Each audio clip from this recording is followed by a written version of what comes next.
do we come down to, look, the police just can't catch up with the cheaters? I think to a certain extent it is. I think what it comes down to is, as you saw in the piece, they talked about Lyle Alzado. I think Lyle was kind of a cautionary tale, and I think the Carolina Panther incident, in particular, a team that advances to the Super Bowl, is somewhat of a wake-up call. But then again, how difficult is it to track this down? It seems like the pharmacists, the rogue pharmacists that they're talking about, doctors, are one step ahead, and there is no real accurate test for HGH. And in terms, if they find a test, I'm all for advocating for a test. Is the league talking about freezing blood samples or freezing urine samples until a test can come along that can detect HGH? Well, the facts are that the league needs help, the NFL needs help, sports needs help. We don't want to say the government does it all, but we need that kind of help. This is a societal thing. And it's not just a football thing, or it's not just a sports thing. But here's the thing. If you look at it, none of the numbers in football have elevated like they did in baseball. You don't have guys rushing for 400 yards one year and all of a sudden they rush for 1,800. And that's part of the reason why fans have not reacted the way they did to this bizarre series of developments in baseball. Yeah. The numbers, A, don't matter quite as much in the history of football. They matter, but not quite as much. But just as you said, those numbers have not been distorted. I think it's a damn Yankee scenario, you know, and one of the doctors in your piece mentioned, 15 years from now, will I know if it's a mistake? I'll know in 15 years. All right, let's switch gears here. You made the decision in the offseason to sign Terrell Owens. How's that working out? Terrell is a concern because of the hamstring. Apart from that, it's everything that we had thought it would be. We've had a lot of publicity there. As Bill says, circus time. But the real world is that the disappointing thing for Terrell, as well as everybody involved, is that he's not been on the field. The real question, though, is how smart was it to let him go out there with a little flat tire, which a hamstring is, and not give that every opportunity so that we can play him at Jacksonville. But you said recently he's got to learn to practice when he's not 100%. If you only practice when you're 100%, you're hardly ever going to practice in this league. Everybody's banged up. That's the first day of training camp. Yeah. And Bob, I'd like to take that back. Because since that time, I had visited, ironically, with Jerry Rice. And Jerry had seen where I'd made that comment. And Jerry said that from the time that Terrell joined the team with me, which was his rookie year, I had always told him, don't ever run a play out here unless it's 100%. I hear what you're saying, but you're never going to be 100%. If you're asking, you're not going to be able to field a team on a Wednesday or Thursday if you're 100%. I mean, I've been shot up in every city in the country if there's a stadium. You know, I mean, that's just that's the reality of it. I think you have to distinguish between, here's the distinguishing factor. Are you hurt or are you injured? That's the question. What's lost in all of this is how tough this guy is and what a great player he is. But he loves to play, but apparently he doesn't love to practice. Well, see, practicing is important to your team. It's like the Allen Iverson thing. Remember Allen Iverson? He says, we're talking about practice. It's not important. We're talking about practice. Well, maybe you don't need to practice, Allen, but your teammates need you to practice with them. Bob, the only problem that I have with T.O. is I don't have a problem with him not practicing. But I do have a problem with him not getting treatment to be able to get back on the field to practice. And that's your job. That's a part, when you sign up for the National Football League, treatment, meetings on time, not when you feel like getting there, on time, that's a part of the job requirement. Let me clear this up. Okay, first of all, he has been exemplary in his treatments. He has been exemplary on attending meetings. He was late and missed one.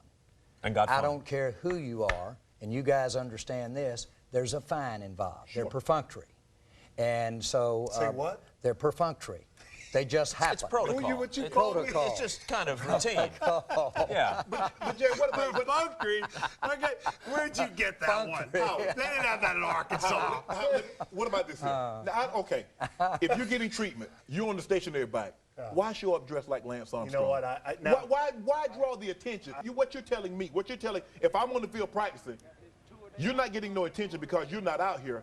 I got to draw some of this attention. I think everything's going to be fine in Dallas once the season starts and he gets on the football field. There are two essential questions that the average fan wants asked of Jerry Jones, and here they are. have you made a deal with the devil here? We know the guy can play, but is it in his DNA that ultimately he's got to do something big to put himself ahead of the team, and that makes him a team wrecker? Are you concerned about that? We made that decision in the spring. No. The answer is no. We think that his work ethic, we think that his will to compete, certainly his athletic ability as a receiver, we think all of those are worth, if you will, the circus that was sure to ensue. Jerry Jones, dynamic and successful owner. Bill Parcells, certain Hall of Fame coach. Parcells has always run the football show. I think the average fan says, given the investment, given who T.O. is this a situation where if Parcells says, I've had it, that's it? Or does Jerry Jones veto that? No, I think here's the way it works. When it comes to who walks out on that field and what plays we run, that's Bill.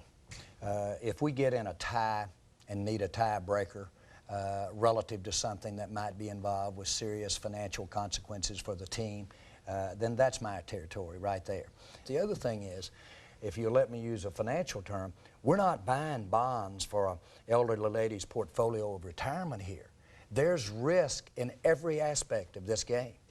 And so to basically take a look at a Terrell Owens that has been outstanding in his production and say, well, but we've got some of these other issues over here, well, that's one of those decisions that you make. We made that. Sit tight, gentlemen. We'll call a timeout for just a moment. We'll be back with this group in a bit. But first, this past offseason, some expected Packers quarterback Brett Favre to call it a career. Favre, though, is back, as you know, for a 16th season.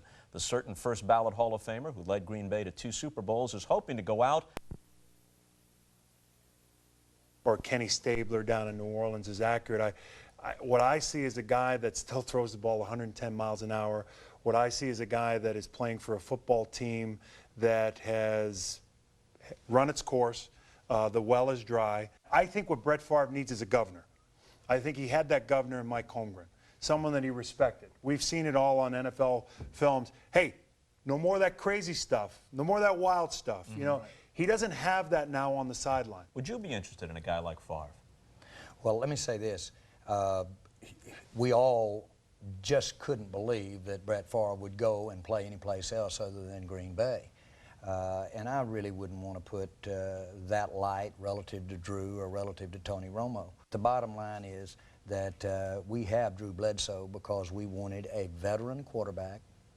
We wanted one that may have some aspects to him that you'd like to improve on, but we think it gives us our best chance to win a football game.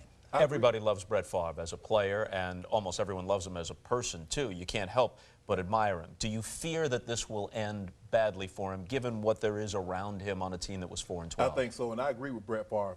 Brett Favre is making those same throws that he made that got him 3 MVPs, but now he doesn't have the talent to bail him out on the defensive side of the football. He doesn't have all those playmakers on the offensive side of the football to bail him out.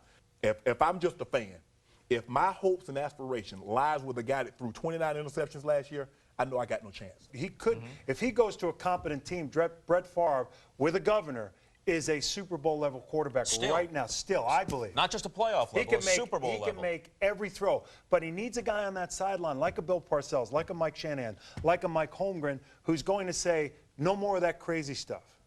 We'll close on this. How big a part is gambling in the popularity of the National Football League? It's the 3-ton elephant in the room that no one wants to talk about. We can't talk about spreads. Do you talk about spreads on your show? No. I don't think that anyone is saying that the NFL has a problem, as they did in the past, and we're about to talk about that with Paul Horning, but that they had a problem, as they did in the past, with players gambling. But the league benefits from fans gambling. According to an article in USA Today, some $40 million is wagered each week. Fantasy? No, not fantasy. I'm not even talking about fantasy football now. In Las Vegas on games. 40 million a and week. 2 to 5 billion is wagered illegally elsewhere. The NFL is the beneficiary of this. You're watching a game where the outcome's not in doubt, but the line might be in doubt. You keep watching the game. Why do we publish injury reports? Well, we publish those because we don't want to mislead anybody, any place, particularly our fans of any kind and all kinds, who's going to be playing the game, and we don't want any surprises out there. And so I think you've got a good point, but I think it's probably misapplied if you point it directly to gambling and booking and those. To me, it's never been a factor. You know, my fireplace is intriguing, it's pretty, but I don't stick my hand in there. You know, I always looked at it as people ask me now, you know, in the street, carpool, going into a hotel, hey, who you go to the Eagles, favored by 3.5. I say, you know what, partner, I don't even get into that. Do players know what the line is on the game? No. Only when come it's on. bad. Only when it's bad. Well, when we played the Packers in the Super Bowl, we knew we were 11 point underdogs, but we weren't getting those points. So what purpose did it serve us? Yeah, if you lost by 7, you still lost. Even though you covered, you still lost. All it is another edge. We were in a similar situation with Washington in the Super Bowl, and it just fed our anger. It gives you more fuel. I mean, does it stack those losses? That's the only time you know when it's an absurd point spread.